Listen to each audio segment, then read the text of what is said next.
শেখ হাসিনার দেশে আসার যে প্রস্তুতি এগুলো কিন্তু দ্রুত সময় কিন্তু এগোচ্ছে। বিশেষ করে আপনারা জানেন যে প্রধানমন্ত্রী শেখ হাসিনা আপনার তেজগাঁও বিমানবন্দরে নামার একটি আপনার পরিবেশ তৈরি হচ্ছে, বা উনি বাংলাদেশে আসবেন, ওনার নিরাপত্তাকেই কিন্তু এখন সর্বোচ্চ দিয়ে দেখা হচ্ছে।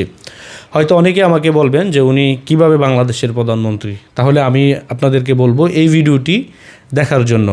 আপনারা জানেন 5 আগস্ট যখন সেনাপ্রধান বলে যে আমি বক্তব্য দিব জাতির উদ্দেশ্যে, তখন কিন্তু একটি গুজব ওঠানো হয়েছে যে শেখ হাসিনা ভারতে পালিয়ে গেছে বা পদত্যাগ করেছে। কিন্তু আসলে বিস্তারিত তথ্য আমরা পরে যা জানতে পারলাম যে শেখ হাসিনা রাষ্ট্রপতির কাছেও পদত্যাগ করেনি বা আনুষ্ঠানিকভাবেও কিন্তু পদত্যাগ করেনি। উনি ওনার নিরাপত্তার জন্য ভারতে চলে গেছে বা দেখতেছে যে এখানে ওনার একটি প্রাণনাশের একটি আশঙ্কা রয়েছে, এজন্যই কিন্তু উনি ভারতে চলে যান।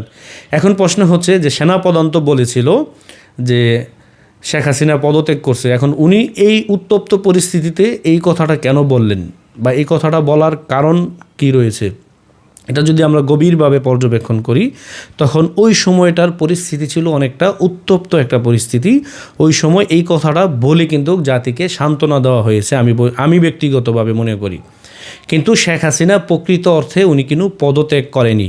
ইতিমধ্যে আমরা দেখতে পাচ্ছি যে বাংলাদেশে সেনাবাহিনীতে নাকি আপনার 3টি গ্রুপ বলে ইতিমধ্যে হয়ে গেছে। তার মানে ওই সময় একটা হযবরল একটা পরিস্থিতি কিন্তু বাংলাদেশে তৈরি হয়ে গিয়েছিল, যেগুলো দিয়ে মানুষকে শুধু থামানো হয়েছে।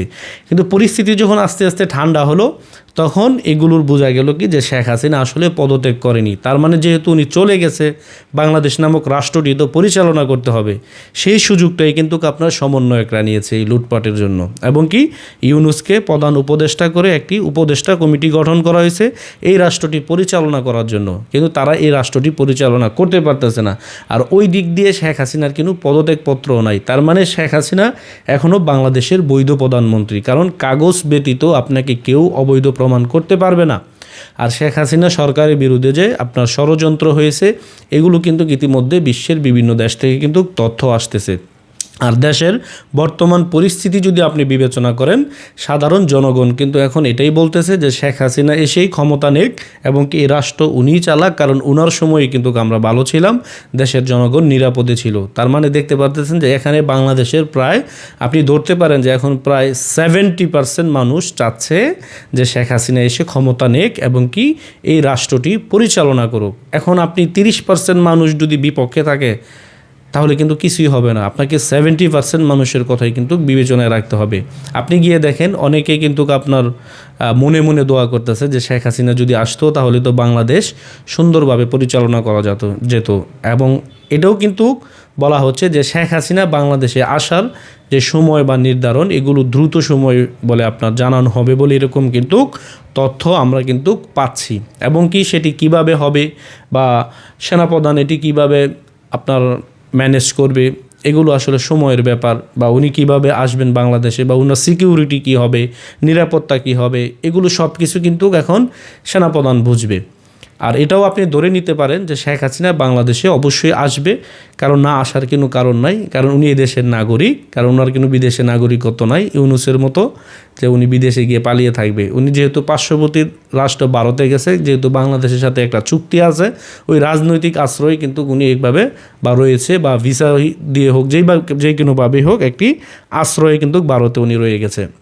কিন্তু এটি আপনি ধরতে পারেন যে উনি বাংলাদেশে অবশ্যই আসবে এবং কি উনি যেহেতু পদত্যাগ করেনি অবশ্যই উনি বাংলাদেশে এসে দায়িত্বভার গ্রহণ করবে। আর নির্বাচনের যে ইস্যু বা বিষয়টা এটা তো আপনারা দেখতেই পারতেছেন, বাংলাদেশে নির্বাচন হওয়ার এরকম কোনো পরিস্থিতি এখন আপাতত তৈরি হয়নি, বা এটি বলাও যাবে না যে বাংলাদেশে কিন্তু নির্বাচন ইদানিং কিন্তু নির্বাচন হবে 1-2 বছরের ভিতরে। তার মানে এখন যারা সমন্বয়ক পরিচয় দিয়ে যারা চলতেছে তারা এখন আপনার যেমনে পারবো সেইভাবেই কিন্তু তারা অর্থ ইনকাম করে। ইতিমধ্যে এরকম তথ্য পাওয়া যাচ্ছে যে ইউরোপের বিভিন্ন দেশে প্রায় 43,000-এর মতন বাংলাদেশি আপনার রাজনৈতিক আশ্রয় চেয়েছে। কিন্তু এগুলো কারা, এটা হচ্ছে একটি প্রশ্ন যে এই লোকগুলো কারা বা কারা এই দেশগুলোতে আপনার রাজনৈতিক আশ্রয় চাচ্ছে। ইতিমধ্যে অনেকে পদত্যাগ করতেছে, কিন্তু কারণ বলতেছে না। ইতিমধ্যে আপনারা দেখছেন যে শিক্ষা উপদেষ্টা নাকি জানি আপনার পদত্যাগ করলো কিন্তু বললো না। তার মানে এগুলো আপনার পরিস্থিতি কিন্তু আপনাকে বুঝতে হবে যে কোথায় গিয়ে দাঁড়াচ্ছে। আর শেখ হাসিনা যে এখনও বাংলাদেশের বৈধ প্রধানমন্ত্রী, এটি আসলে বলার কোনো অপেক্ষা রাখে না।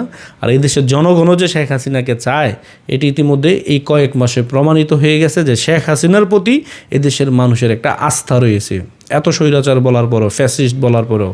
কারণ শেখ হাসিনার সময় মানুষ নিরাপদে ছিল, মানুষ সুন্দরভাবে রাস্তায় চলাফেরা করতে পারত, এগুলো কিন্তু এখন জনগণ বলে। এজন্যই কিন্তু আপনার জনগণ এটাই বিশ্বাস যায় যে শেখ হাসিনাতেই এদেশের জনগণের আস্থা রয়েছে। তো আমি মনে করি যে শেখ হাসিনার প্রত্যাবর্তন কীভাবে ঘটবে, এটা অবশ্যই সেনাপ্রধান তাদের আয়োজন করেই কিন্তু এটি আনুষ্ঠানিকভাবে ঘোষণা আসতে পারে বলে আমি মনে করি।